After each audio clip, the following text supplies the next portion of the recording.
Good morning. My name is Paula Regada, and I am the Business Development Manager for Corbion here in Puerto Varas. I want to welcome everybody to day 2 of our breakfast series brought to you by BioMar Chile and Corbion. We had a very interesting and inspired set of speakers and topics yesterday that provided insight into the latest food and seafood trends in the USA and changing consumer behavior. Today we discuss opportunities for new sales channels and strategies to provide consumers more information about the seafood they love. Along with BioMar, we hope this will be an exciting collaborative space for all of us and where together we pursue future innovations for the Chilean salmon industry and for consumers. We hope you are settled in with a coffee and enjoy the second day of the breakfast series. And now, I would like to hand the program over to my colleague at Corbion, Jill Kaufman-Jones. Thank you.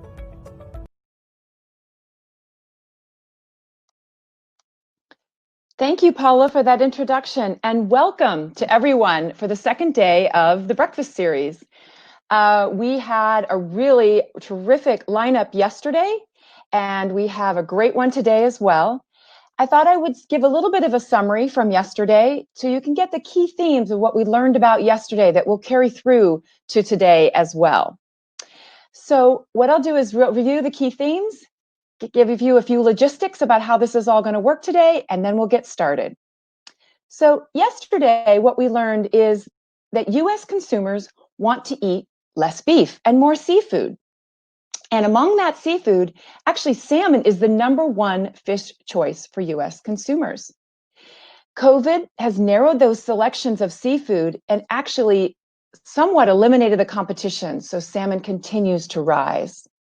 Now, prior to COVID, we learned that salmon, the per capita consumption increased by 37% over the 5-year period of 2014 to 2019. That's remarkable. But with COVID-19, we're seeing even more change. There has been more consumer behavior change in the last 3 months that we expected would take 3 years to happen.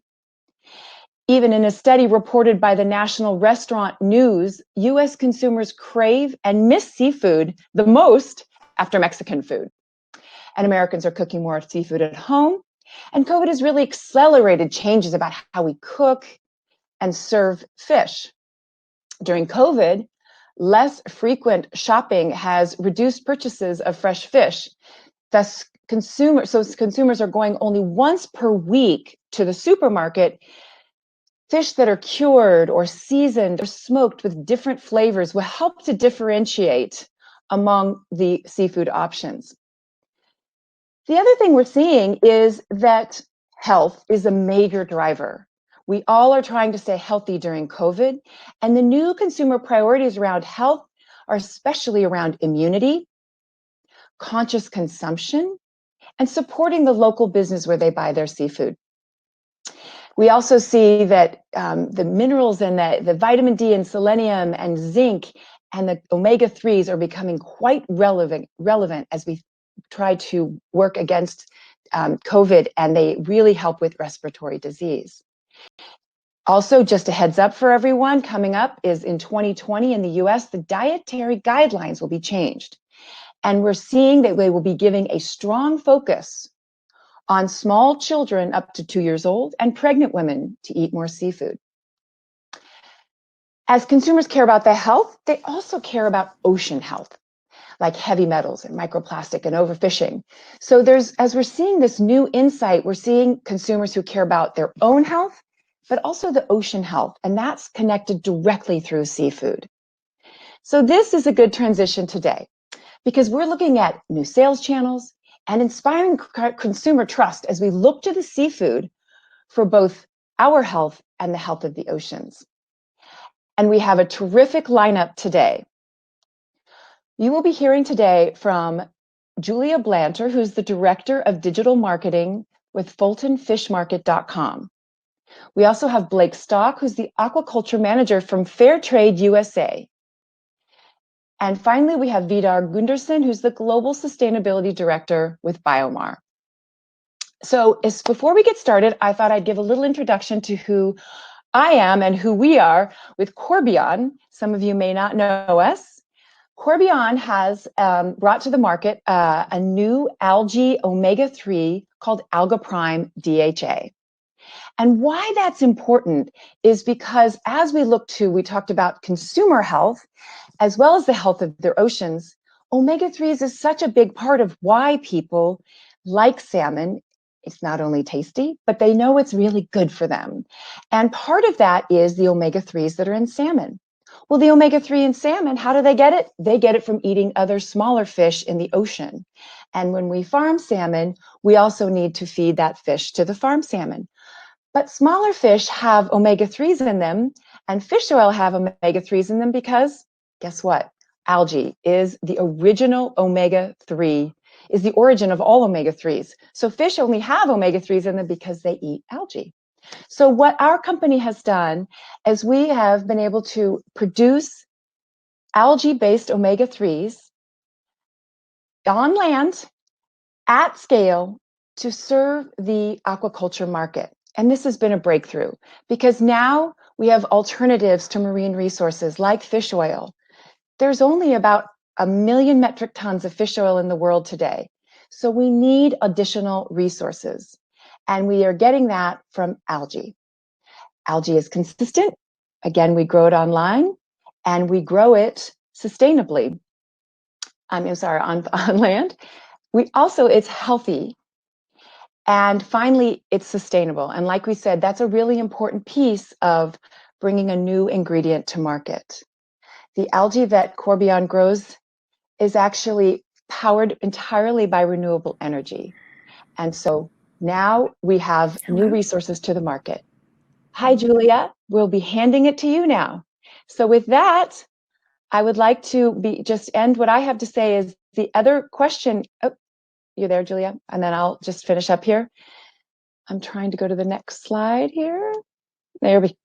So and also as we bring this ingredient to market, we have been in market for more than 5 years, providing algae at scale to aquaculture producers and others, and it is here and ready.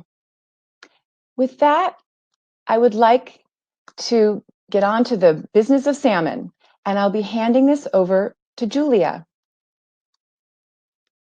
I'd like to introduce Julia. She is the Director of Digital Marketing at FultonFishMarket.com. Julia is, and FultonFishMarket.com is actually an iconic New York fish market and the second largest fish market in the world after Tokyo, with the world's largest assortment of fresh seafood online. She has worked in marketing roles with the startup world, most recently with Boxed, and now and with a focus on food and lifestyle content. With that, it's all yours. Let's jump in and we'll talk about marketing of seafood. As Blake mentioned, consumers will so it's not just about the product and the best price.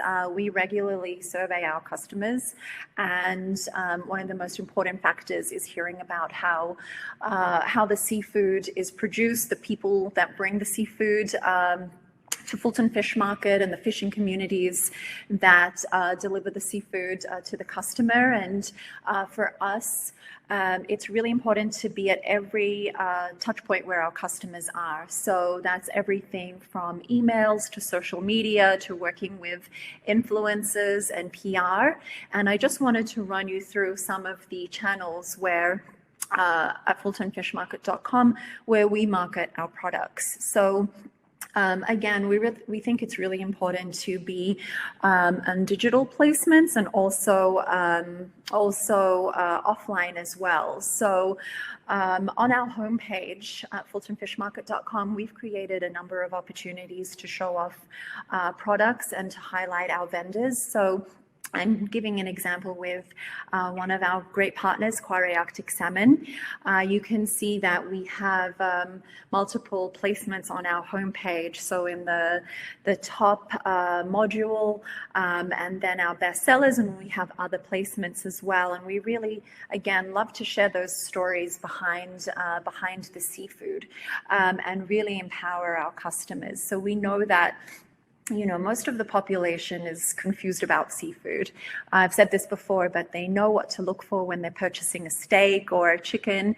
But many customers don't know the difference between cod and haddock, or what a how number one tuna is different to a number 2+. So we really like to develop content-rich pages. So for example, you'll see on one of our Quarry Arctic Salmon pages, we have a description, we share product preparation ideas, we share nutrition tips, and we have videos below as well that link you to recipes with chefs sharing different preparation techniques. And the more information we give our customers, the more comfortable they will feel purchasing seafood and preparing it, and making seafood part of their regular grocery shopping habits. And that's what we saw at the start of COVID, is that with very limited options of where to buy groceries, customers were looking for online options, and a lot of online retailers suffered from poor inventory, from the inability to deliver on time. Retailers that were offering 7-day delivery, on-demand delivery, were not able to fulfill those orders, and we were able to work very closely with our seafood vendors, make sure that we had plenty of inventory and we were able to deliver. So apart from a few days of some inability, we were able to deliver all throughout COVID. And we invested a lot in digital marketing. We changed our approach to content marketing as well. Again, instead of just highlighting products, sharing more of the stories of the vendors, sharing recipes. We created bundles to help customers stock up so that they were not going to the store every week, but they were able to shop for bundles of seafood, stock up, and keep their freezer and refrigerator full of delicious, healthy seafood. And we were very curious to see after the initial quarantine stabilized, would our customers stay with us, or would they return to grocery shopping in store? And fortunately, a lot of customers saw the benefit of having fresh seafood delivered straight to their doorstep, and having seafood exactly delivered when they want it.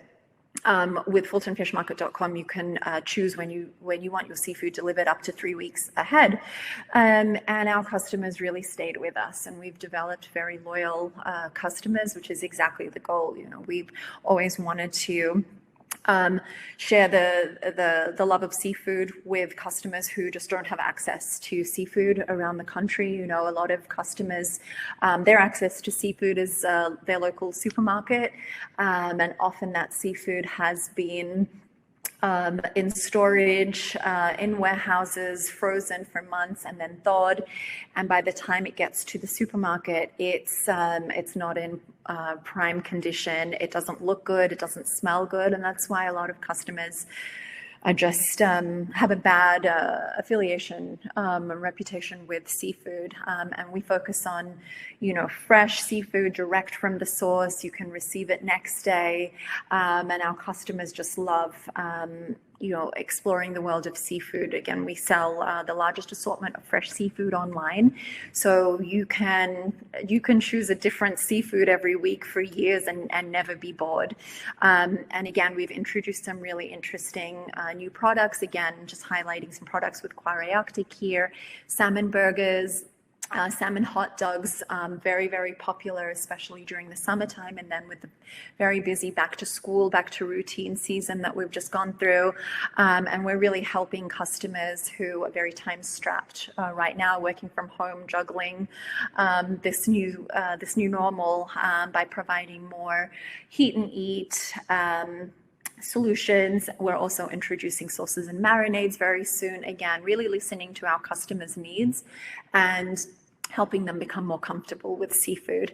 And again, our recipe hub has seen a huge increase in traffic since COVID, and we're really focusing on recipes that are easy, don't require any exotic, strange ingredients, but really fun for the whole family to make and enjoy together. And that's what we're seeing, that our customers are really engaging with us across all of these channels. So just to come back to some of the other placements that I would really recommend everybody look into, email. Email is such a strong channel, and what we forget is that it's still a free channel.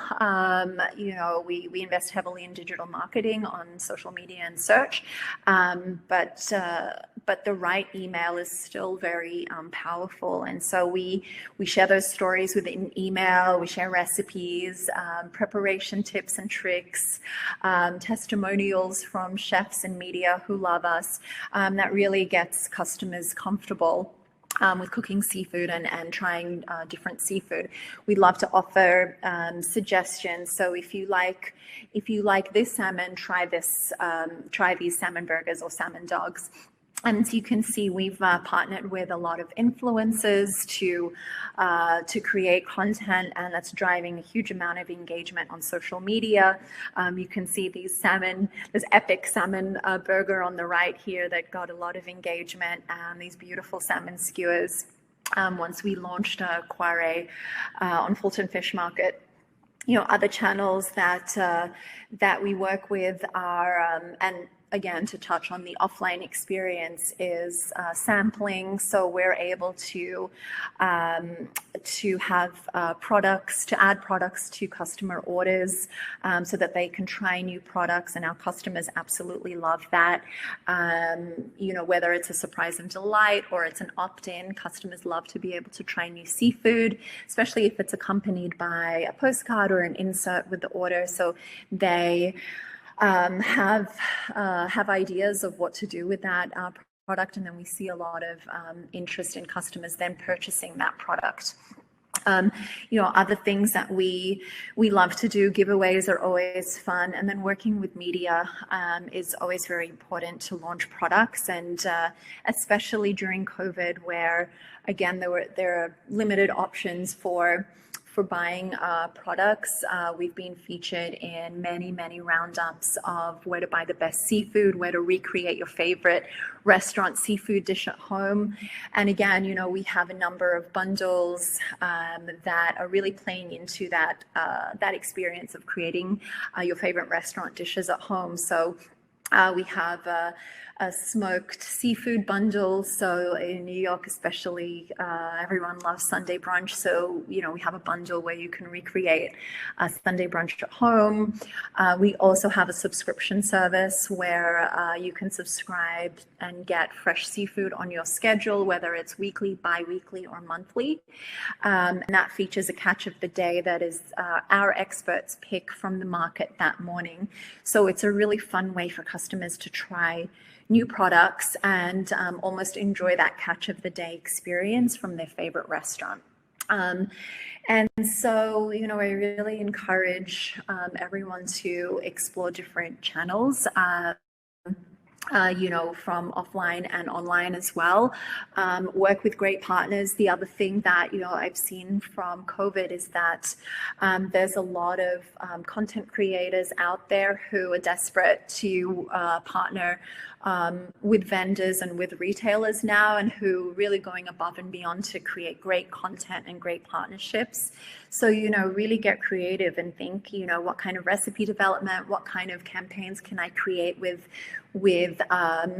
content creators and influencers who are aligned to my brand, and really explore the opportunities that you can do online. I mean, everyone is on their phone now. Everyone is, checking email. Everyone is scrolling through Instagram, and there's great opportunities to create content that I like to say stops your scroll, and really get in there with beautiful images, color, get creative in the kitchen.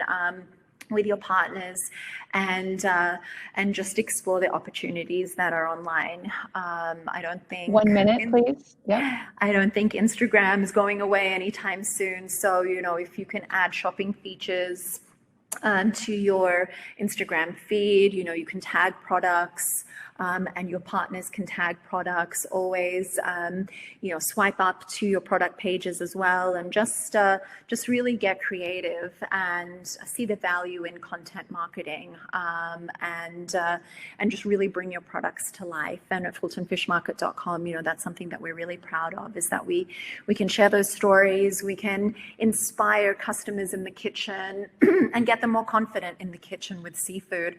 And again, we're really seeing repeat customers who come back to us to try new products and are enjoying more seafood as part of their grocery shopping habits. And heading into the holidays, we're all about creating seafood as your holiday centerpieces, and people are really interested in moving away from traditional holiday meat and adding more seafood to their holiday tables. So again, thank you so much. I'm sorry for the audio issues. Please reach out to me, Julia Blanter at FultonFishMarket.com, and follow us on social media. We have really fun social media. We're posting a lot of recipes and great content. So hope to see you there, and please reach out to me anytime with marketing questions.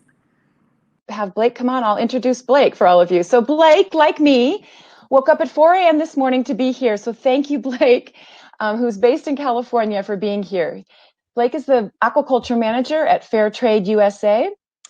Fair trade is a global movement made up of a diverse network of producers, companies, consumers, advocates, and organizations putting people and planet first. The Fair Trade certified seal represents thousands of products, improving millions of lives and protecting land and waterways in 45 countries and counting. With that, Blake, welcome. Thank you so much. Thank you all for joining today, and thank you to the event organizers for giving me this opportunity to speak with you. My ultimate goal for this session is to give you a brief introduction to Fair Trade USA, the certification, how it works, and why it's important, especially for this moment in time.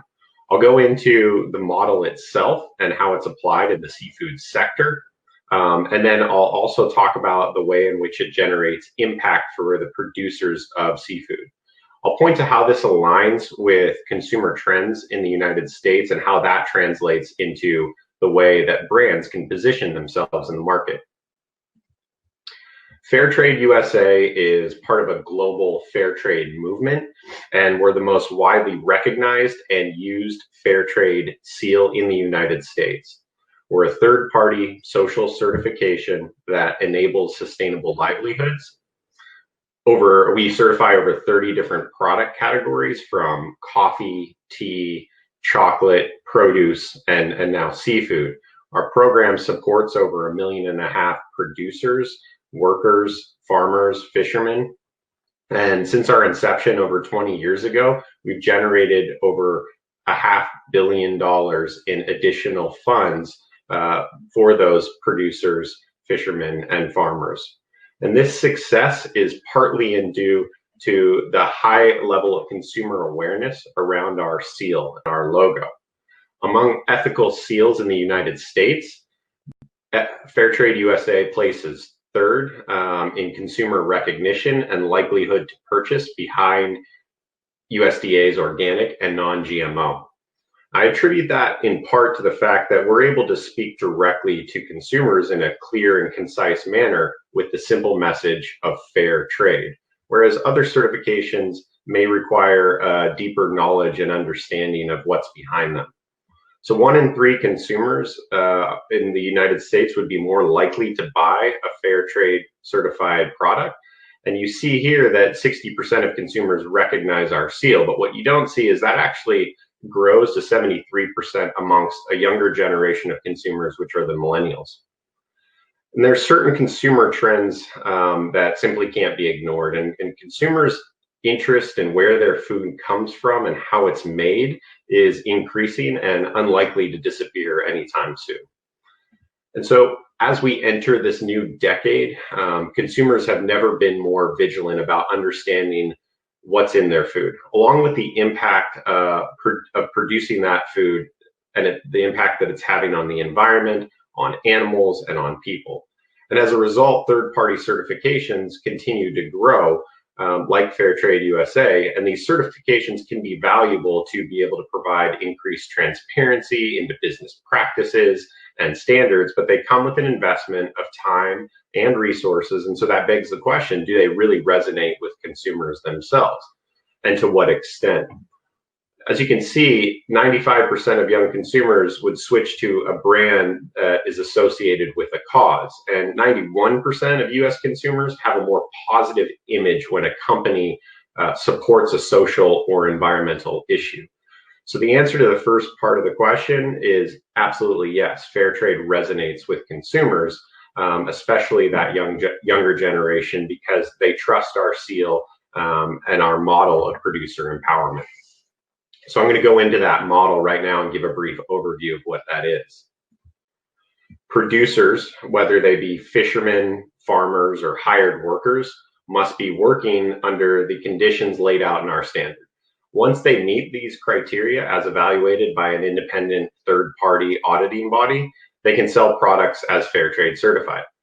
Premium dollars, or community development funds, flow back to the producers through the sale of their products, who then get to participate in a decision-making process about how best to improve their communities using those additional funds. Brands and retailers get to position their products apart from commodities, and consumers trust they're purchasing something credible in an industry where social responsibility continues to grow in importance. Recognizing this model was a good fit for seafood, in 2014, we launched the seafood program to address social, environmental, and economic issues within seafood production. And I stress this point because there isn't a comparison within the seafood sector. We're the only Fairtrade certifier of seafood. 2 years ago, we expanded our program from focusing on wild capture fisheries to include aquaculture, which is the program I lead. And over the life of the program, we've seen positive results for the producers of certified products against our standard. Over 11,000 fishermen, farmers, and workers are enrolled, and we've generated an additional $1.5 million in premiums for those individuals through the sale of their products. So why Fairtrade? It's because the implementation of our standard improves people's lives. When consumers purchase a product with a Fairtrade label, they know that the fishermen and workers who produced it got a fair deal for their hard work. This means better prices and wages, safer working conditions, environmental protections, and that additional community development fund to invest in much needed projects like education, healthcare, clean water. These projects not only address the needs of the producers themselves, but also their surrounding communities.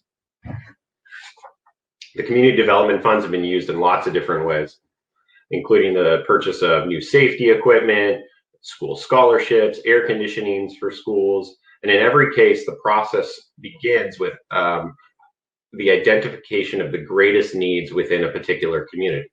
So within the blueberry sector in Chile, in Fulton and Corbion, that need was flour.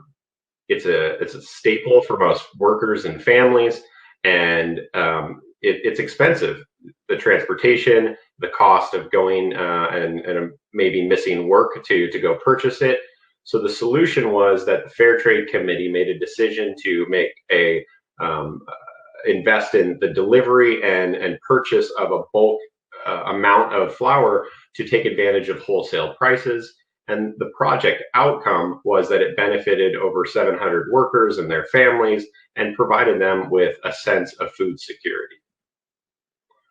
These outcomes of our model relate to many of the SDGs. And meeting SDGs like decent work and economic growth, zero hunger, life below the water, matter to consumers, especially those younger shoppers who continue to build their collective purchasing power year over year.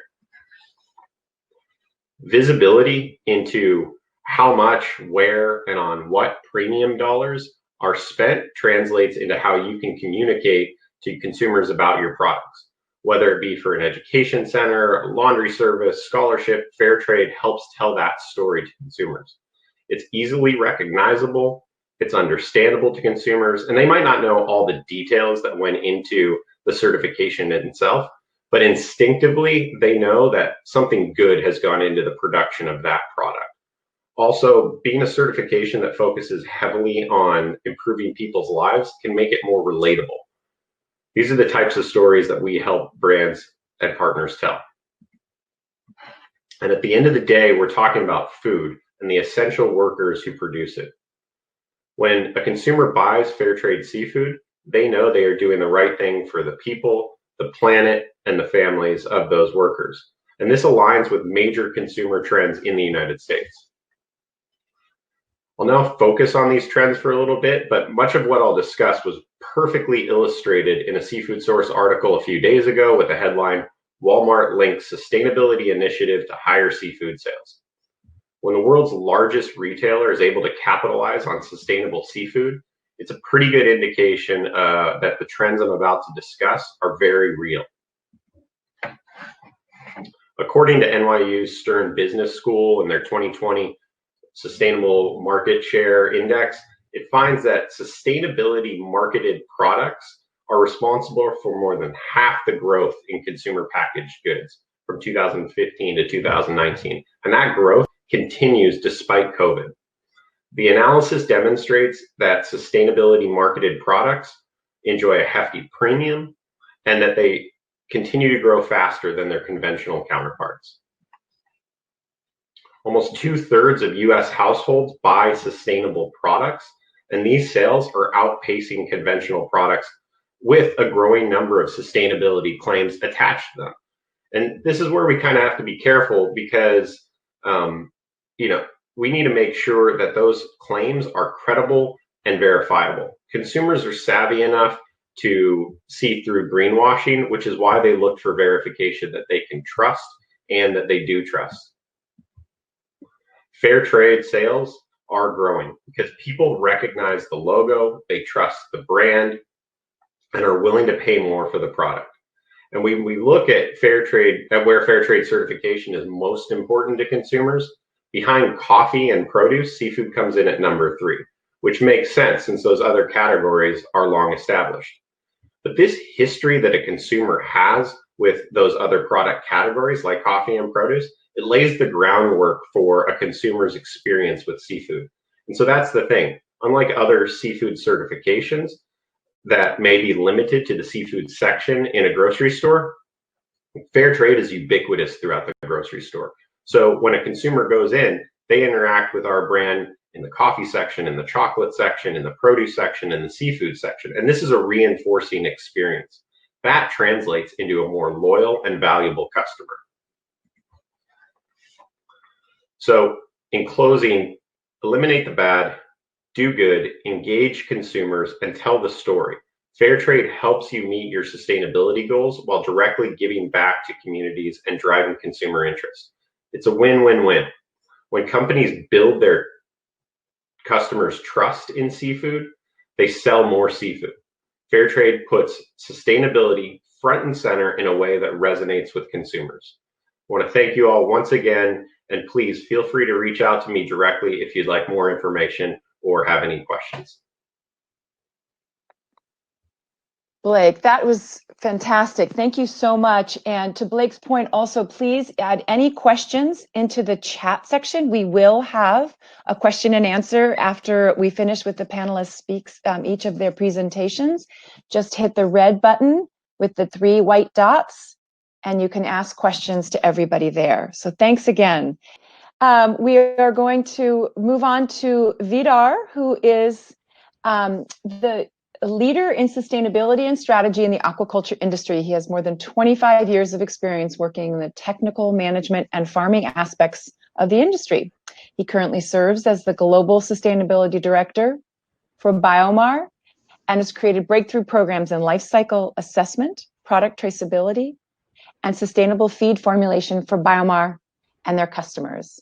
And with that, Vidar, we will turn it over to you.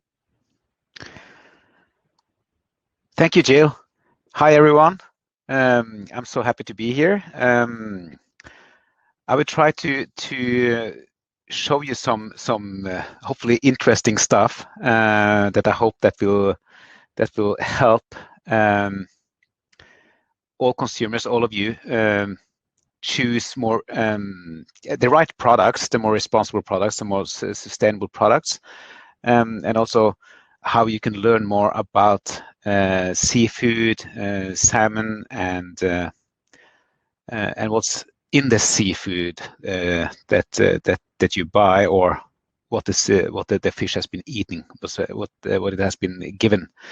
And that's a tool that we call Discover, and I will take you through that now. But first, I will go straight to the origin of everything, and that's the raw materials. These are some very nice pictures, I think, of some of the raw materials that goes into the aqua feeds that we produce today. We often hear that we don't want to eat farmed seafood because we don't know what's in it. It's probably bad things. It's all kind of ugly stuff that you put in your feed and the fish eats. But it's not like that. It's not like that at all. It's quite the opposite, actually, because we are doing aquaculture and we are producing feeds. We can actually choose and decide everything that goes into the fish. So we have full control. And as you can see here, there are clean, high quality raw materials. And about half of the raw materials going in there also origin from like byproduct or co-product. So it's not something that directly competes with human food. Everything from some fish meal, some fish oil, most from trimmings and offcuts, krill,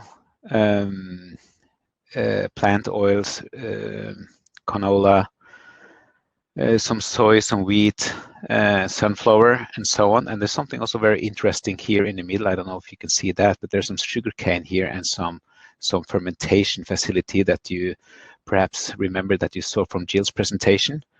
All these new novel ingredients also coming in because of the lack of omega-3. So everything really starts here, and sustainability also starts here. And this is the story that we would like to tell and to reach to the consumer, and maybe that could help you when choosing a product, and maybe you could make you trust this product more. Okay, let's see. So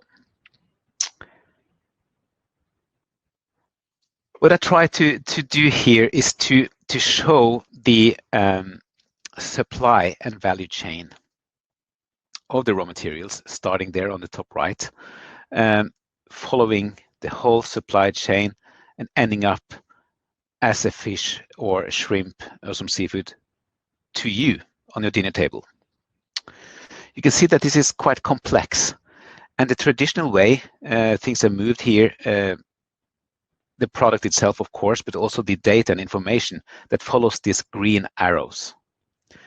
So we're starting with the raw material. We get some data there. It's been transported into some raw material storage, then again transported into the feed mill. We transform into feed transport. We reach the fish farm. Then we have some live fish harvest, reaching the fish processing plant. And a lot of data, of course, and information is generated at each step here, and then moving one step further. Then we have fish transport, and eventually the fish ends up in the supermarket or in retail, where you and I can go and choose this product. But the thing is that very little of this information that has been generated through this cycle here ends up on the label. It's impossible for you to see. And also to show the complexity behind things, we can see that the raw materials here, that's just one raw material. We can multiply this with about 250, and that's all the ingredients, active ingredients that can go into the aquafeed. So it's quite complex, and it's been difficult to find, and the correct data transparency has been difficult, and traceability also has been difficult. But today, with what we call the Industry 4.0, we are actually now reaching this time where we have this physical, digital, and biological world merged together, and by the use of new technology. And that's what you can see here, all these gray stripes in the middle here. So you can actually now be anywhere in this supply chain or value chain, and you get access to all the information around there. So that's the new world, and that leads to what I call the Sustainability 4.0. So the question then is, how can we use this technology, come up with things, and tell that story that we would like the consumers to hear about when you are there in the supermarket, at the supermarket, and choosing the product. So a few years ago, we started with this project, and we came up with the Discover tool, because we want to focus on providing this information that is really becoming important to the end consumer, and that is health, safety, and sustainability. They're all becoming tier 1 decision points for consumers when buying food for their households. So we just want to bring that information help bring that information to the consumer. And we do that through Discover. This actually is very simple. Just by scanning this QR code here, you can see on the left, it's actually active. So if you have your phone now, you can actually scan this. It will take you directly to this website. It's not an app. You don't need an app. It takes you directly to this website, and you can go in here and see this particular brand. An example here called Kvarö Arctic. That's a brand of salmon, mostly going into the US now. And you can get information. It's not a marketing tool. It's just some facts on their health claims. You have certifications, we have sustainability information, we have traceability information here. You can actually trace the raw materials back to the source of origin, and read more about them. You have the additional nutrition facts, how much omega-3, for example, it is in these products, or other nutrients. When it comes to sustainability, we can look into how much wild fish has got into this feed, and to provide 1 kilo of salmon, for example. We have the carbon footprint, and we have also now just added the land use, and we can add more things as it goes along. As I said, you can see the feed, how the feed has been made, what raw materials go in here, and that's in falling order. So the higher up here, the more of the raw material in the feed, and get this additional information, and also the GPS locations of the raw materials, where they come from, and also the location for where the fish has been farmed and where the fish feed has been made. All of this to add information and build trust through this increased transparency, and hopefully that will lead and in supporting the brand, and hopefully a consumer will then feel very confident and choose this product maybe over the next one on the shelf. So yeah, that was actually what I wanted to talk about, and I'm happy to answer any question that might come up. Thank you. Thanks so much, Vidar, and thanks for jumping in there. And another, sort of look at transparency and providing consumers, just like with fair trade, with more information about the health and the social and the welfare of raising salmon. And when we get back to these issues of consumer trust, I'm going to move to some question and answer now, and we'll bring everyone online here. Again, if the audience would like to send in questions on the chat, please do. In the meantime, I'd like to what we've seen here is quite a bit of information, right? Everyone is providing information to inspire consumer trust. So I'd like to just ask, maybe I'll start with you, Blake, is how are people accessing that information? Yeah, thanks. Yeah. No, it's a great question. So I think, there's lots of different channels that information can be accessed, and Julia did a great job of explaining some of those different avenues.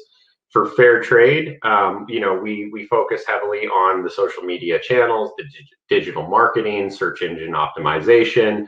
But really, I'd say some of the most powerful communication channels and information dissemination channels happen at the point of sale engagement. And that can happen through window clings or ice picks. Some brands are really being progressive in this space, and they're using QR codes to tell a different story, to be able to link to videos or audio narrative.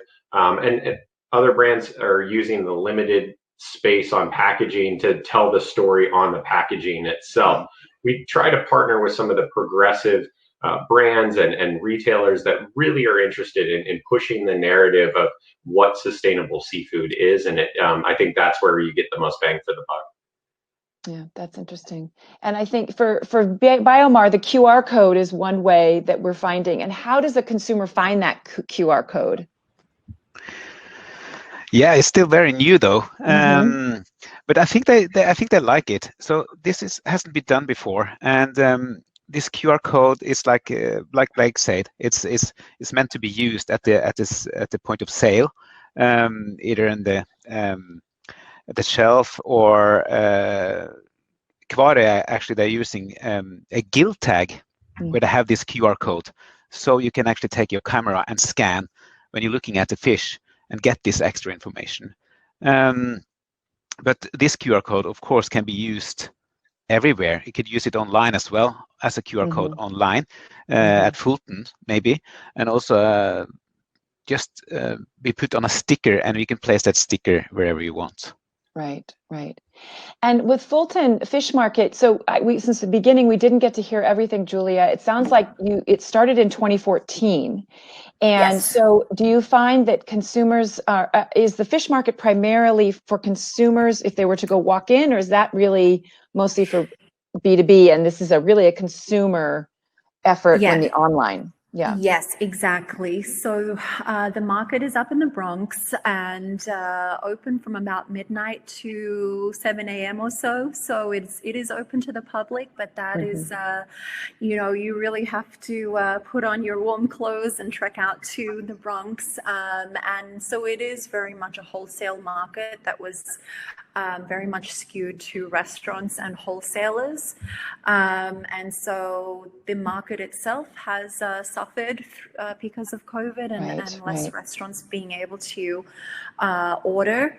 And so we've also really pivoted our businesses, was primarily wholesale and to restaurants pre-COVID, and now it's very much B2C focused. Interesting, online. And that is one of the reasons that we launched FultonFishMarket.com in 2014, was so that we could be your proxy buyer at the market. We know that customers aren't going to come up to the Bronx at 2 a.m. to walk the floor, even though it is amazing. And I would encourage everyone to come and join us at the market if you are in New York. It is like Disneyland, and 1 to 2 million tons of of fresh seafood coming through the doors every morning. It's a really, really fun place, but most people can't do that. And so we are your expert buyers at the market. We walk the floor, we select the best seafood that comes in that morning, and we fabricate it, package it for your order and ship it out that same morning. So it really is the freshest, most direct-to-consumer process with seafood out there. Great. And maybe as we go back to Blake with you with the fair trade, because I think this is quite new probably for a lot of us, that the fair trade is now in aquaculture. Again, I think we're very familiar, right, with coffee and chocolate. How will fair trade promote this new certification to the seafood buyer? Or do you feel may not even be all that necessary since it's already known in other channels? Yeah, no, I think that's a good question and good point. We definitely try to raise awareness as an organization around what fair trade is, the model overall, and that's agnostic of what category we work in. Because we work in so many different categories within the grocery store, but even beyond, we see that high level of consumer awareness that I pointed to in the presentation. The consumer goes in and they engage us throughout the entire grocery store. And again, that's that reinforcing experience that they have. And we see that, it will translate to the seafood section where, I think we're still, as the American market becomes more familiar with the concept of sustainable seafood. It's obviously a trend that is very prevalent throughout other categories. But I think that it will definitely translate into the seafood sector. And we hope that just that broad level of awareness and engagement that we have in other sectors will translate into seafood. Terrific. And with that, everyone, that is we're going to wrap it up and say thank you. This is every single speaker today had something very new and sort of for all of us to hear about, which is really what we were hoping for this morning.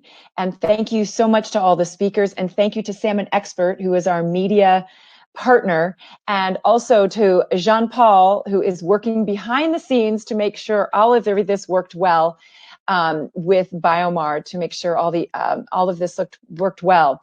So for those questions that were online that we didn't get to, we will follow up with you individually. And for more information, you can get in touch with our great team on the ground in Chile and around the world for more information. Bye-bye.